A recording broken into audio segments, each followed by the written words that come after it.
harmonizing product with nature and life is what Dassault Systems defines as key to sustainable innovation. And Bionics is highly related to that definition. Bionics seeks to merge technology with nature and technology with life. Hello, as stated in the introduction, my name is Hugh Herr. I'm a professor at MIT, and I don't build buildings or bridges, I build body parts. Basically, as you can see from the knee down, I'm a bunch of nuts and bolts. So Dassault Systems merges with their various technologies and their softwares, merges product with life, and I'm a living example of that mergence. Each of my legs has 3 computers the size of your thumbnail, 12 sensors, and a muscle tendon-like actuator that propels me, enables you to dance and run and skip with ease. In fact, these devices were designed using SolidWorks, so thank you for that.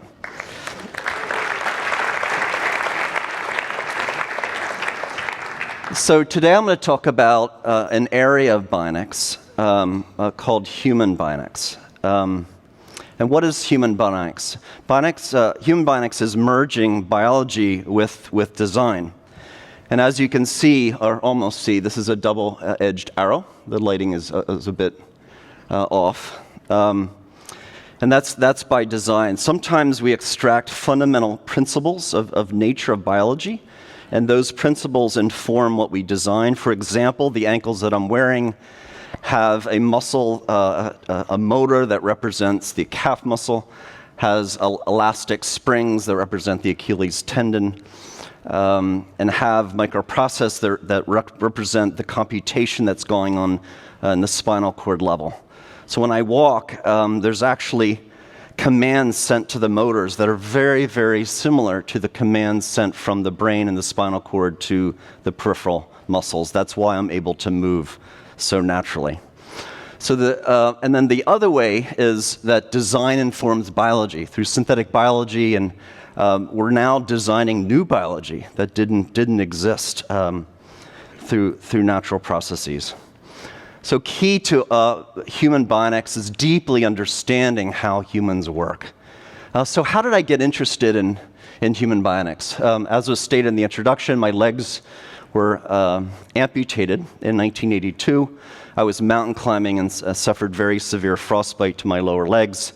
And one day I woke up with a very different body, and I asked, what next? I went to my rehabilitation doctor and I asked him that question. He said, well, what do you want to do with my life? And at the time, being 17 years old, I said, I want to drive my car, I want to ride a bicycle, and I most certainly want to return to my chosen sport of mountain climbing. And without hesitation, he said, you'll be able to drive a car, but with hand controls, I'm afraid. And I'm so sorry, you'll never be able to ride a bicycle nor mountain climbing. The doctor was dead wrong.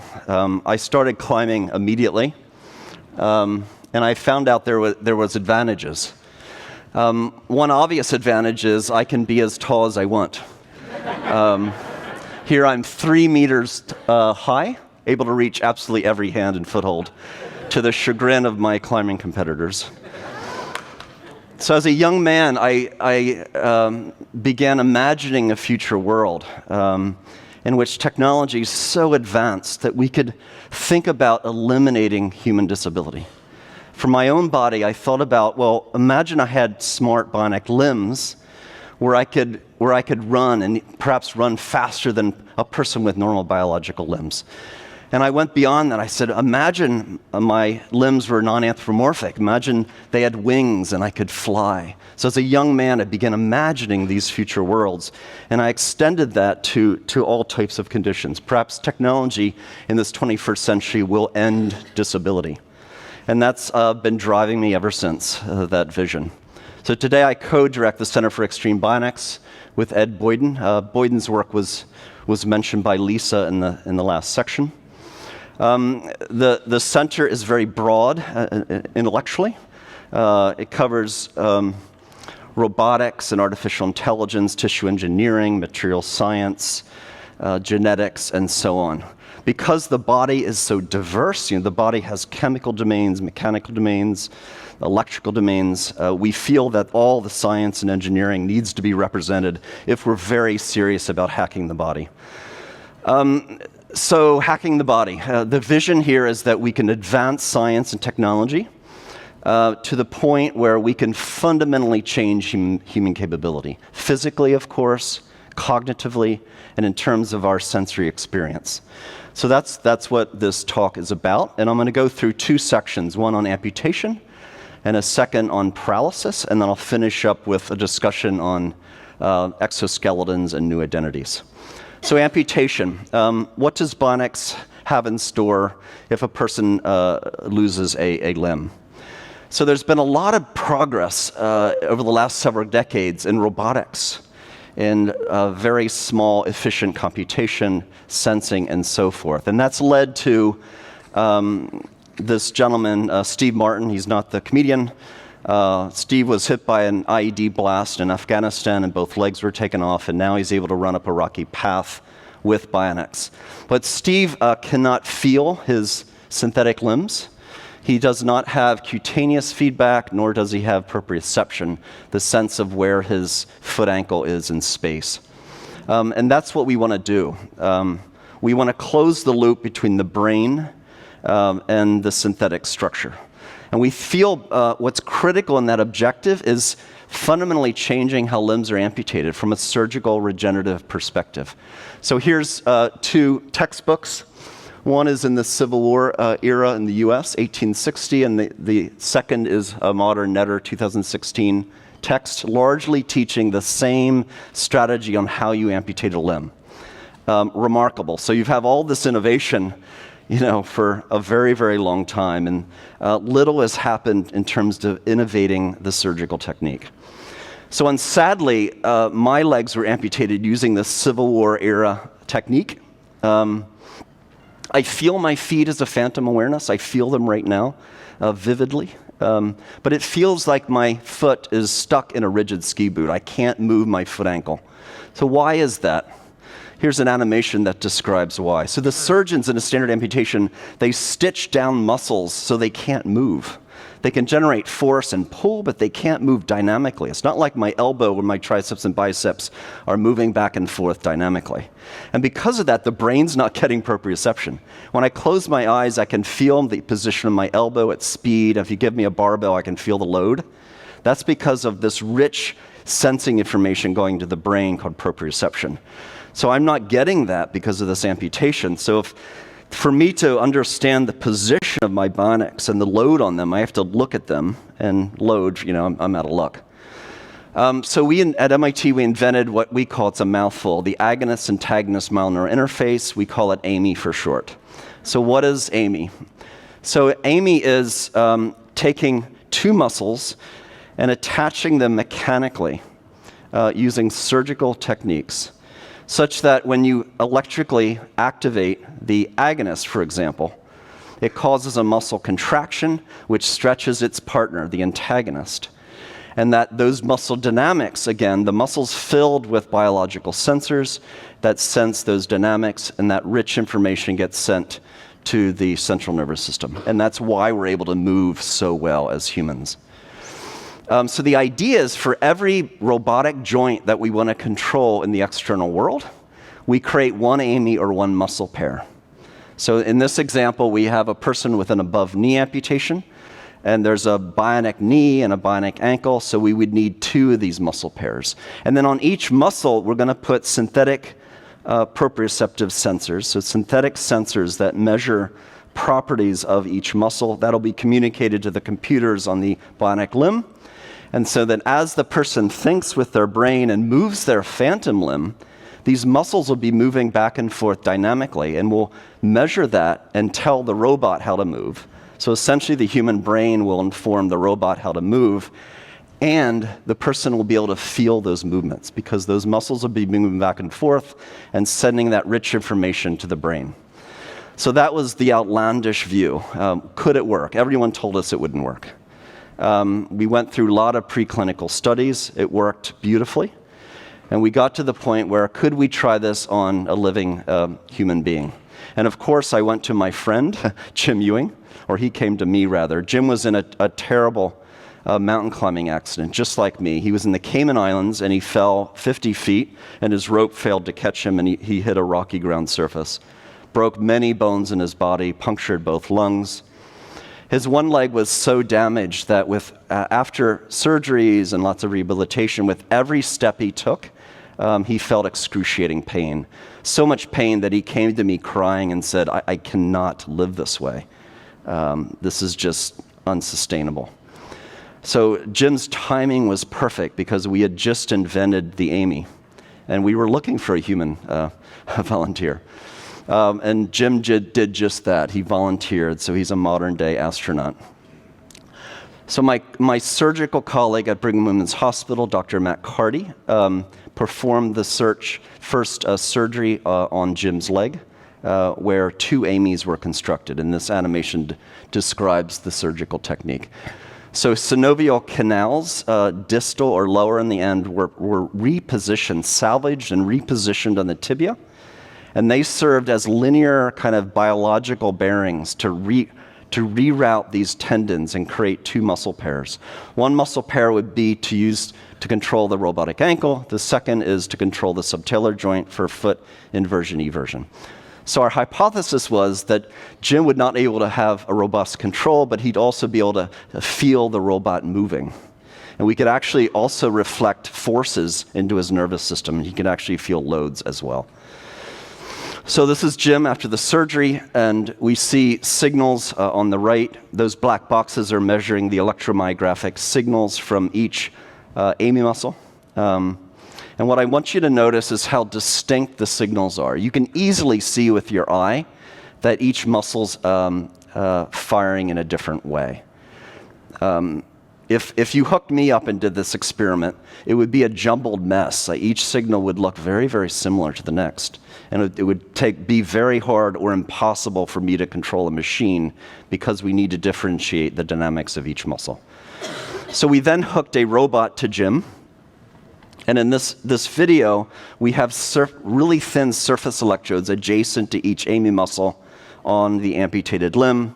Jim's going to be moving his unaffected leg to tell us how he's moving his phantom limb, because we can't see it. And you can see the beautiful symmetry between his biological side and the robotic side. So toes up, dorsiflexion, out, eversion, and then in, eversion. So we thought that was pretty cool, because I can't do that. If you put electrodes on me, I can't do that. But then Jim stood up. He insisted upon standing up. We didn't want him to stand up, but he said, "The hell with you, I'm going to stand up anyway." And we had steps there, and he continued up the steps. And we just could not believe our eyes, because all the natural biomechanics of foot-ankle dynamics emerged through the mechatronics. And we thought Jim was a genius. It's like, how are you doing that? And he's like, doing what? I'm just walking up the steps. It turns out all these intricate movements that you see here, Jim is not conscious of. Just like when you walk up and down steps, your legs are doing all these fancy movements, and you have no conscious awareness of those movements. This is all spinal subconscious levels of control, or involuntary. And then Jim walked down steps. And next time you walk down steps, see what your foot does. Your foot reaches to the next stair tread. The toe reaches down. And that's exactly what we saw with the bionic side. And the body does that, of course, for shock attenuation, right? So because Jim's brain is getting proprioceptive information, Jim's brain knows exactly how to control the synthetic limb as if it's a natural biological limb. That's really profound. This is, I think, the best day in my scientific career when I witnessed this. So Jim started doing strange things that suggested a deep level of embodiment between his nervous system and the design-built mechatronics. He accidentally stood on a roll of electrical tape. You know how electrical tape is sticky on the side? And it got stuck to his bionic sneaker. So what do you do when something's stuck to your shoe? You don't do this. It's way too awkward. You shake it the hell off. And that's exactly what he did. This is after 3 hours of his brain being connected to the device bidirectionally. And then he sat down. Jim and I are friends, and he started chit-chatting. It's like, how's the family? How's your dog? And he starts gesturing with his bionic limb. You do not see this. Yeah, thank you.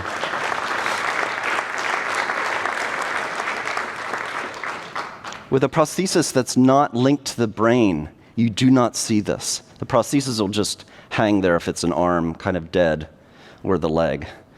So it's like we're putting humanity into the designed world. And then Jim started to say very strange things, like, the robot became part of me. I'm whole now. Jim's words. You could turn up the audio. All connected, it starts becoming part of me.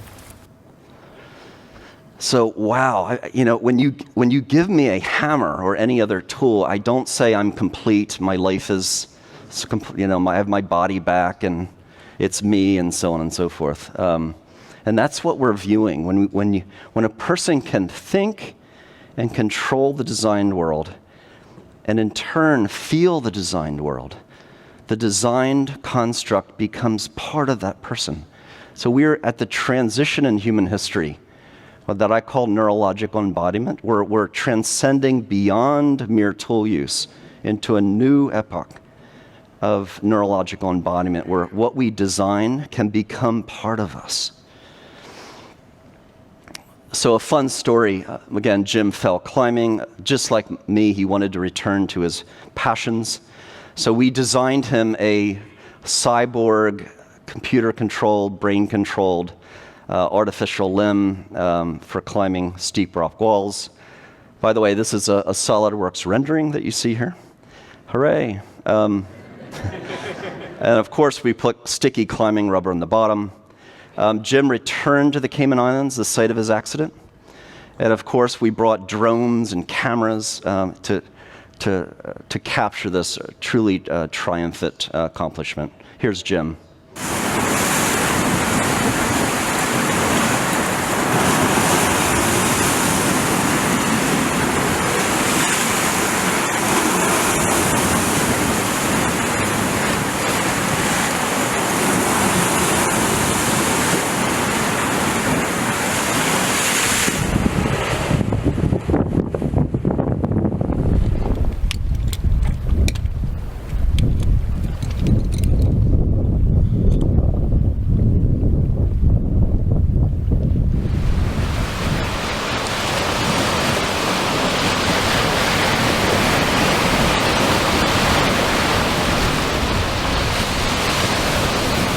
The first cyborg climber.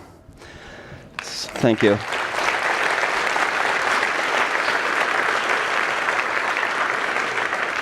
So we're also thinking about paralysis with our many colleagues.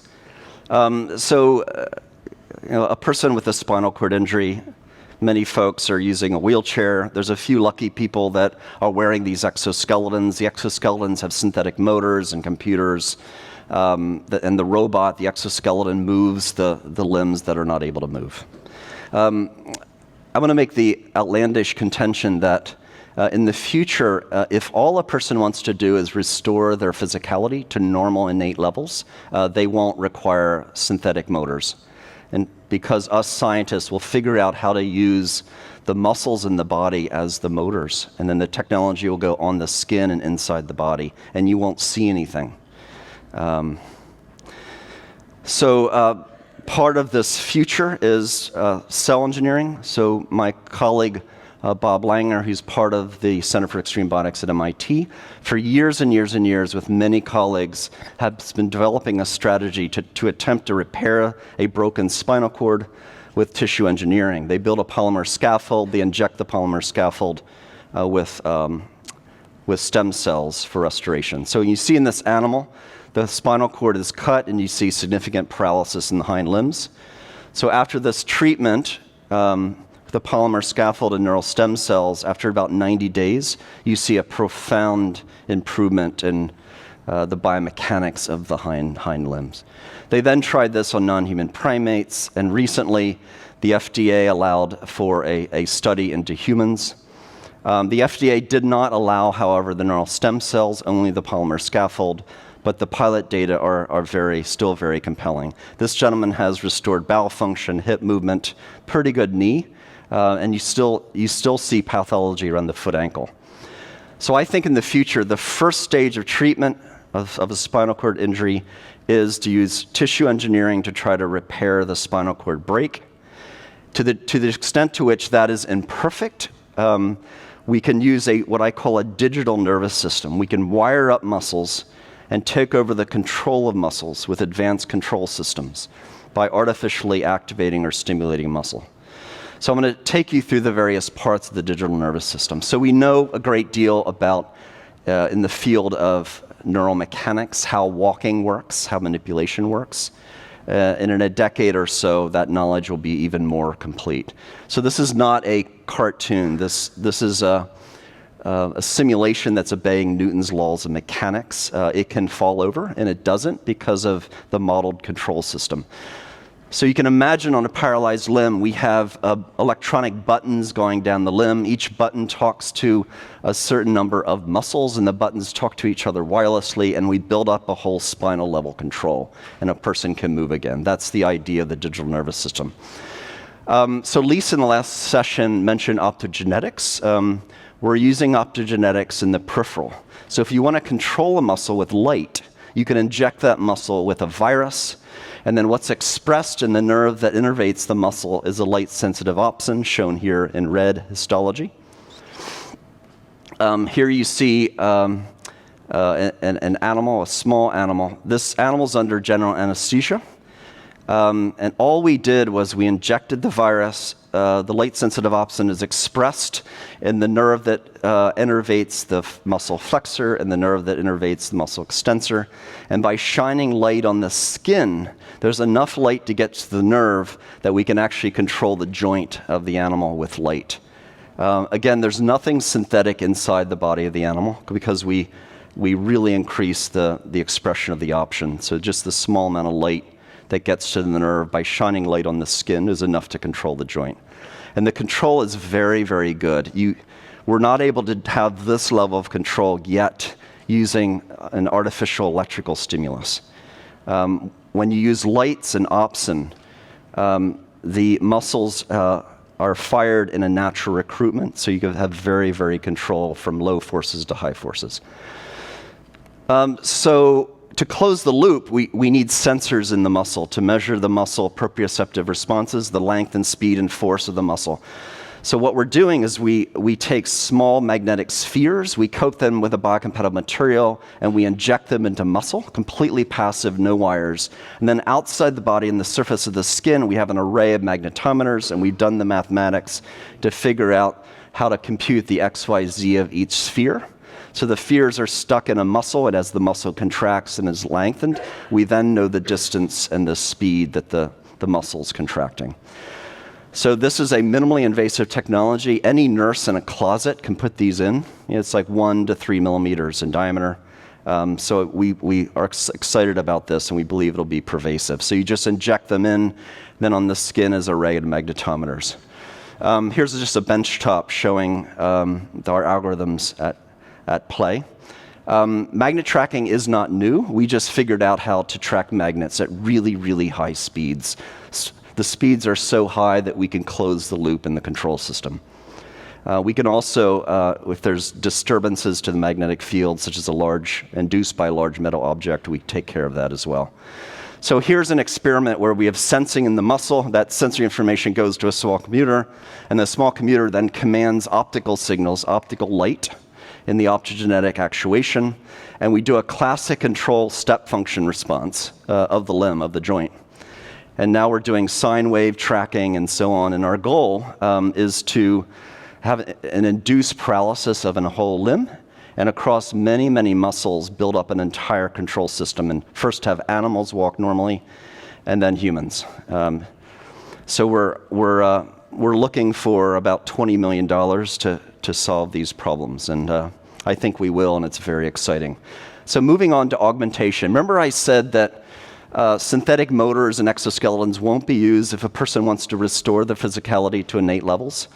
That's not to say that exoskeletons won't be used. We're going to be used to make us stronger and faster and jump higher. Hollywood has described this, right? We're going to be incredibly strong. We're going to jump and skip, and we're going to have, complete brain control over these amplifiers. That sci-fi view has been with us for a very long time, and science is now trying to make pace with that vision. So I was at the U.S. Patent Office, and I found this patent in the cellar of the patent office. You can see the date, 1890. This is a Russian inventor, Yagan, who worked under a Tsar of Russia before communism. And his vision was to augment Russian soldiers. There's a giant leaf spring in parallel with the limb, and then a mechanical clutch underneath the form here. And the idea was you unclutch the clutch so the biological leg can move during the aerial phase of running. And then right before the leg hits the ground, you clutch so this giant bowspring in parallel with the limb takes all the loads, and you can run with little energy. That was the vision. Really interesting vision. But it took over 100 years for someone to actually build an exoskeleton that augments human walking and running. It was done in our lab. This is the initial device. It's basically a robotic calf muscle. The calf is arguably the most important muscle for human bipedalism. So it's injecting large torques and powers to augment walking and running. Again, this person that you see wearing this does not have any leg condition whatsoever. This is to augment a human's ability to move. This is kind of more modern of where we're at today. So our vision is to finally redesign shoes. And the shoe is like one of the most elderly or old technologies in the human timeline, but little has changed in shoe technology. So imagine going into a shoe store and we finally see something new. Bionic shoes that help us jump higher and run faster and so on. I think in the pretty, in 10 years, certainly 20 years from now, when you walk down the streets of Boston or Paris, wherever you may be, you will routinely see people that are augmented with bionics. And we won't be able to imagine a world in which we didn't have bionics. So we'll have low heel shoes that are bionic, and of course, badass high heel shoes. This is a Stella McCartney integrated, married with bionics, with SolidWorks, of course, in the design framework. The high heel is a really interesting problem because when the foot's up like this, the calf muscle's shortened, and when muscles are shortened, they're not very strong and powerful. That's why people with high heels have a hard time walking fast. With these platforms, you'll be able to fly in high heels. So we're advancing, getting more and more advanced systems going up the whole leg. An interesting point is again, we have these neural implants. Can we use the neural implants to control exoskeletons for people that are perfectly healthy? The FDA really doesn't know how to deal with that yet. That's a very interesting policy question. And beyond that, we're going to have telepresence, right? We can have a humanoid robot, obviously linked to a human. The human can be in New York City, the robot in Paris, or vice versa, where there's a prosthesis for the entire human body. That's a future application of bionics. So I'll finish up with new identities. I think I've convinced you that there's really interesting bionic technologies being developed in laboratories. And I think I've teased you enough that you can buy the point that we have no idea what's going to be here in 50 years. It's just staggering. It's beyond our comprehension how technology will be able to augment each and every human being cognitively, emotionally, physically, and in terms of sensory experience. And those levels of intervention and augmentation will enable humans to design themselves and to therefore design their own identities. I've experienced this identity swapping myself. So here's when after I lost my limbs and was climbing very well. Again, I was initially labeled as a disabled person, as weak. And then I started climbing like this, and people said, wait a second, that's not right. You must be cheating. Some of my climbing colleagues threatened to cut their own legs off to compete, which is pure delight. So I went from a person that was viewed as going through tragedy, that was viewed as weak and powerless, and overnight I was viewed as powerful and a threat. So I showed you this image at the beginning of my remarks, and I ask you, what did you think? What did you feel? Did you see weakness? Did you experience feelings of pity? And I ask you, if that's the case, what do you see now? I think you know what I see. I see power. I see the future of extreme athletics. So that type of narrative where technology transforms fundamentally who we are will play out through this century across all the conditions that you see here. And ultimately, technology will be so good that we will ultimately eradicate disability from this planet. You know, you cannot with a straight face label me as disabled. I climb mountains, I play tennis, I trail run, I do whatever I want to do physically. If you take the technology away from me, I'm completely crippled. You know, all I can do is crawl, but with technology, I'm completely freed from these shackles of disability. So that narrative will play out. And what a great use of science and technology in business. It's going to be a wonderful century. I know you don't hear that often because the predictions are so pessimistic about the future. But what's interesting is the fundamental science and technology that will lead to the end of disability is, I believe, the same science and technology that will lead to augmenting humans beyond their innate physiological levels. So indeed, in the future, we will use bionic technology. Again, you know, the vision of this conference is this harmonizing between product and nature and life. Again, through such mergence, we will see profound augmentations in how we think, how we move, and so on. But those augmentations are not without threat. It does not take much of imagination to imagine inappropriate uses of bionic technology in the future. So what we have to do is, commensurate with this ever-expanding augmentation technology, we need to train more and more people in the area of ethics and policy. But I think we will largely get it right. I think society will largely get it right. We will capture this extraordinary goal of collapsing human pain and suffering in the world, and simultaneously develop policy and laws so that we can adhere to what we hold so deeply, notions of respecting human diversity and respecting individual rights. So thank you. Thank you. Thank you.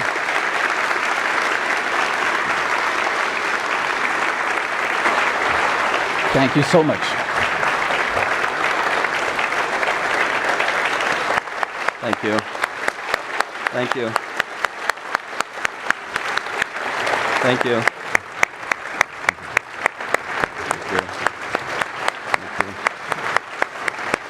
Thank you. You're very gracious. Thank you.